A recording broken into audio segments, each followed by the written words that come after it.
David Baye here for MuscularDevelopment.com with Ron Harris. We are in Columbus for the 2014 Arnold Sports Festival. We're backstage. You guys can see all the amateurs here getting ready to get up and do their thing. For those of you following us on the play-by-play, you know that we just wrapped up the men's masters bodybuilding and the classic physique division.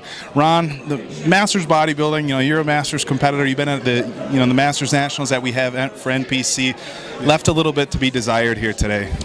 Yeah, there were a few decent physiques. I'm not going to say there weren't, but it's odd to me because when you look at the Arnold Amateur bodybuilding and compare that to the USA or nationals, it's right up there. You'll see tomorrow morning. You've seen before. The quality is just outstanding.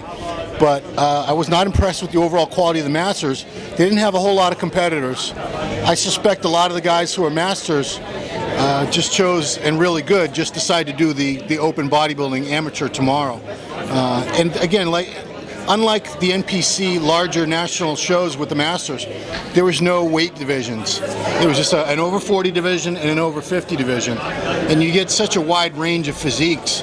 It's really tough for a guy who's 160 pounds to stand next to a guy who's 240 pounds, and I saw that a couple times today. Yeah, another thing I think we have to take into consideration is that the two big national level Masters shows that we have in the NPC, obviously Masters Nationals towards the end of July, and then the Masters North Americans just a month later. So for a lot of the guys to be prepping twice, this is pretty early in the year for guys to be prepping and Team peaking. Universe too is another one. There's three big ones in the summer. Yeah, all within a month of each other. So for the guys who are really gearing up to try to make a run for national level shows, sometimes just flat out the timing for this show isn't the best. I also suspect there's no pro card for the Masters here. So the guys who are the better Masters competitors in America, they're all going to do those shows. They all want a pro card. Right. There were only a couple of Americans out of the entire Masters today, and they weren't any of the people I recognize as the higher level Masters competitors that we have. Yeah, but nonetheless, there were, like you said, there were some good competitors. They ran through this very, very fast. I was, doing some pictures, didn't really even get a chance to see any names. So while I'd like to give some of the guys a little bit of credit, I'm sure you did in the play-by-play, not something we were able to cover that much. Moving forward, the men's classic bodybuilding division. Now, this is a relatively new division, and the thing with this division is they had to come up with some sort of guidelines for what they were going to use to say you are allowed in the classic division or not. This isn't something where you can just say, well, I think I have a classic physique, so that's the division I'm going to enter, similar to how you can either do physique or bodybuilding in the NPC. There was a gentleman with the Australian Bodybuilding Federation. I'm not exactly sure which one he was with, but he was explaining to us that it's a height to weight ratio, and they have some sort of calculations that they do.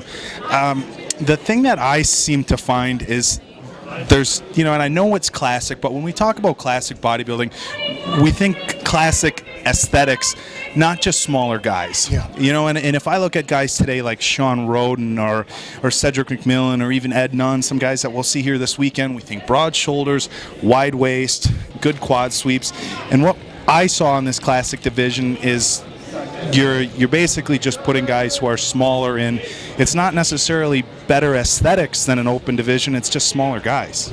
Well, I'm not used to seeing a lot of people that are limited to how much mass they can carry by the organization, and they do have a cap. I don't know what it is. If you're this height, you can't exceed this weight. And especially when they were getting into condition for this, these guys, a lot of them to me look so flat. They have good structures, wide shoulders, narrow waists. A lot of them were really light on the legs. I understand what they're trying to do with this division, but I don't think they've quite nailed it. I think they probably need to bump up the weight restrictions, maybe a few pounds, 5 to 10 pounds in each one. Do you think trying to do some kind of shoulder to waist ratio, I mean, because the height to weight, you can still get a guy who's straight up and down, doesn't have a broad shoulder, doesn't have a good V taper, you're not seeing much quad sweep, and he might fit into the weight height restrictions, but you're going to look at him and say, well, he doesn't have an aesthetic or he doesn't have a classic physique. Do you think that some kind of shoulder to waist to thigh ratio, I know it would be difficult to do it, but do you think that maybe would be a better angle as far as setting the guidelines for this division? I don't think in bodybuilding, in 2014, you can say we're going to measure body parts and measure waists and shoulders and chests, and we're going to come up with a formula and the guy who's closest to that. I don't think that's the way to go. But I do think if they let these guys fill out a little more, I just saw a lot of guys who I think, wow, this guy would really be good if he filled out. I probably said that to myself 20 times looking at these guys, and some of them were pretty close. Some of them weren't that far off from what I think would be a really good look for them. I do have to give them credit though. Overall, these classic guys, a lot of tiny little waistlines. I didn't see one gut. You didn't see things like a lot of gyno or shot up body parts. Sure. It was a very aesthetically pleasing group. I almost want to say it's men's physique with legs. It's and instead of board shorts, they're wearing trunks. Well, hey, just in the men's physique defense, a lot of those guys are bodybuilders who are transferred over to the division. Right. So I don't want all the men's physique guys coming at me. I know a lot of them. I know a lot of them have good legs, but yeah, I totally understand what you're saying. So. Yeah, Masters a little bit left a little bit to be desired, and kind of same with the classic physique. So not to say that these guys didn't put in the work, but we're both kind of a little bit underwhelmed at what we've seen so far. But as Ron had stated earlier, you can look for big things in the men's amateur bodybuilding open class, which will be coming up a little bit later, actually tomorrow. Yeah, tomorrow.